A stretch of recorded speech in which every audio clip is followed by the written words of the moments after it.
The Great Pyramids of Time. Humanity has had many amazing accomplishments. The Great Pyramids of Giza. The discovery and harness of electricity. The moon landings. And now, beating Minecraft without using E. The challenge is simple. I have to defeat the Ender Dragon without using any items that have the letter E. I started off with a pretty good spawn, right on top of a ruined portal. Sadly, I couldn't use any of the items in the chest, since they all had the letter E. I broke the crying obsidian, just in case I wanted to use the portal for later, and punched down a tree. After collecting some more wood, I eventually made oak planks.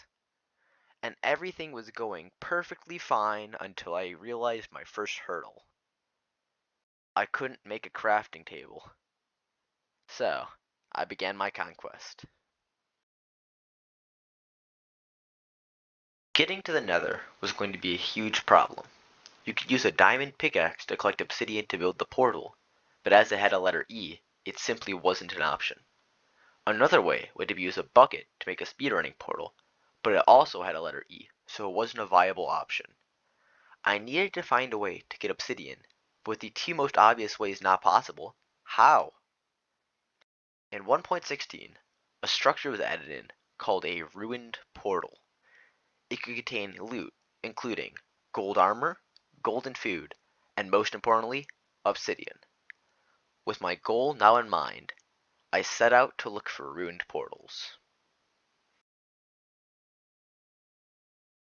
After just a bit of exploring, I quickly ran into a village, where I promptly set my spawn, and then prepared for the days ahead, with it finally having a bed.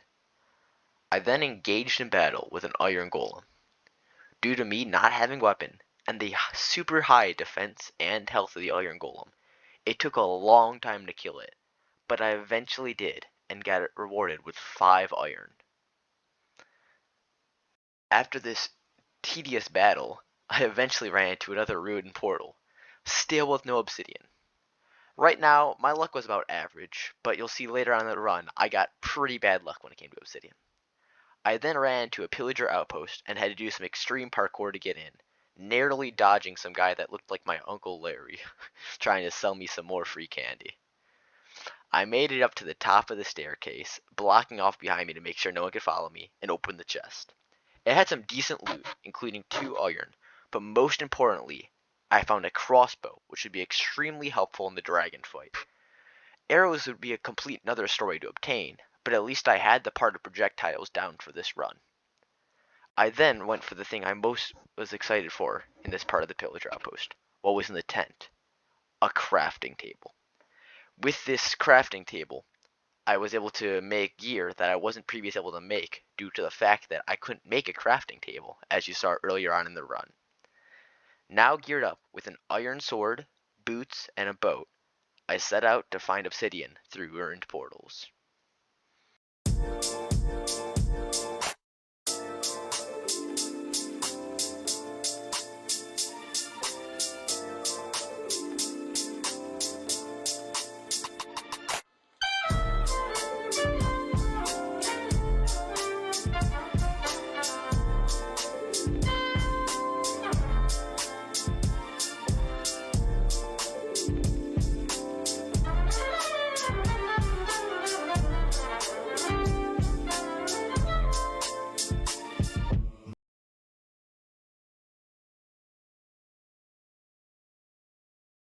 At one point, I encountered the ancient Chinese rock, who gave me some quite inspirational advice. With this powerful guidance, I set back out on my adventure to gather obsidian.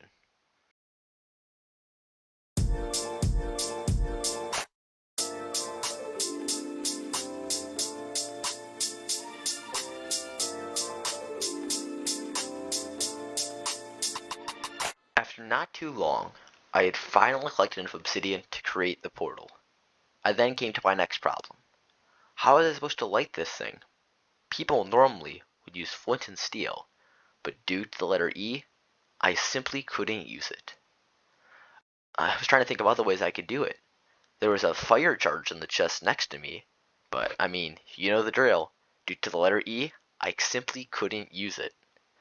So, I had to use some really abstract thinking. I used my extensive knowledge of arson to realize that I could light the portal by setting some wood on fire. At first, it didn't look like it was going to work, but after giving it some time and waiting it out, the portal finally lit. After almost 5 hours into this challenge, I had finally reached the Nether. After first loading in, I thought that I had a really terrible Nether spawn on this tiny little island surrounded by lava on all sides, until I looked behind me and saw a fortress. After gathering some more blocks and killing some more pigs for food, I finally set back out in the Nether. Building the staircase was treacherous, as one wrong move would drop me into the lava below. My extensive Bedwars expertise eventually came through, and after just a few close calls, I made it to the fortress. After making it to the fortress, I ate some food, and while I was eating, from out of nowhere around the corner, a blaze attempted to sneak attack me. Luckily, with just a few swipes of my sword, I was able to quickly take it down and acquire my first blaze rod. I quickly ran back to my safety hole in the side of the fortress, ready to protect this blaze rod with my life. I hopped down, ready to be super overwhelmed by the joy of finally acquiring this amazing item when I had a sense of dread overcome me. The word blaze rod had an E in it, so I couldn't even use it.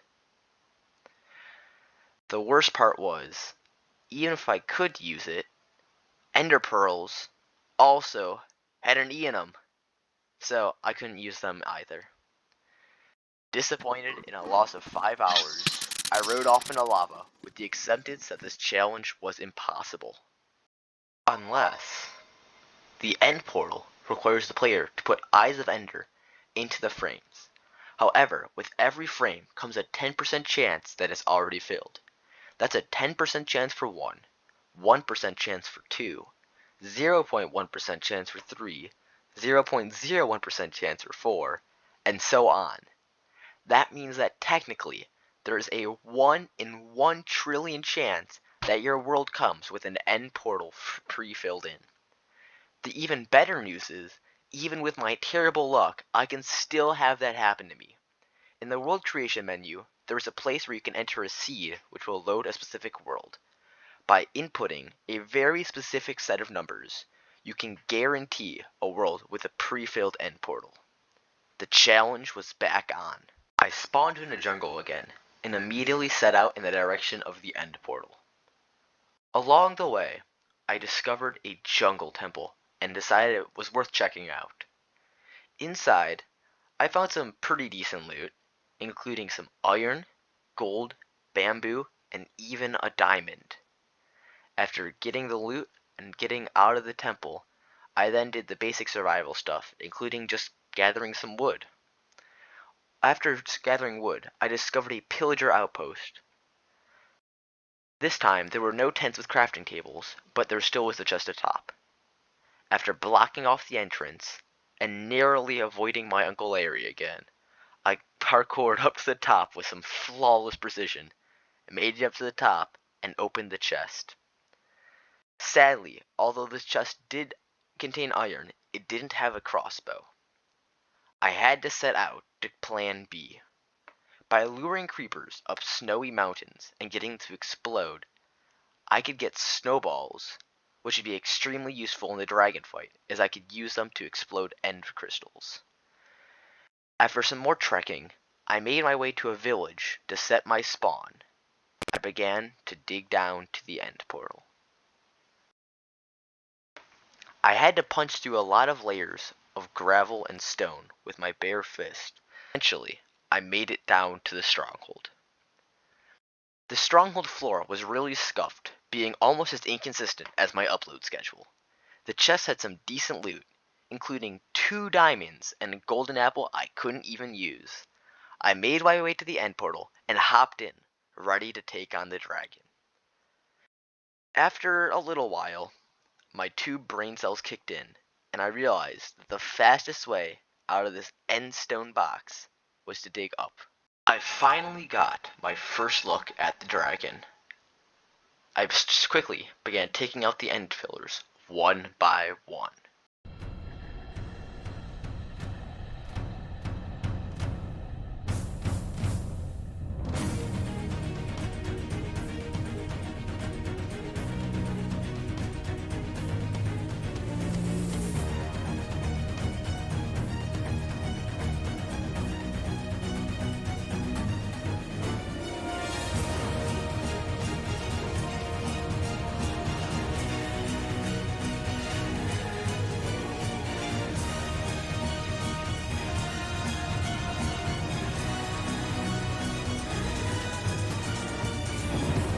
After finally taking them all out, I began to kill the dragon with only my fist.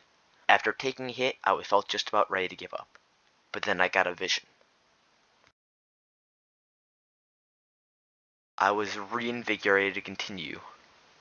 With this newfound confidence in myself, the adrenaline in my veins, I did a ton of damage to the dragon, fists flying as I slowly took down its health bar.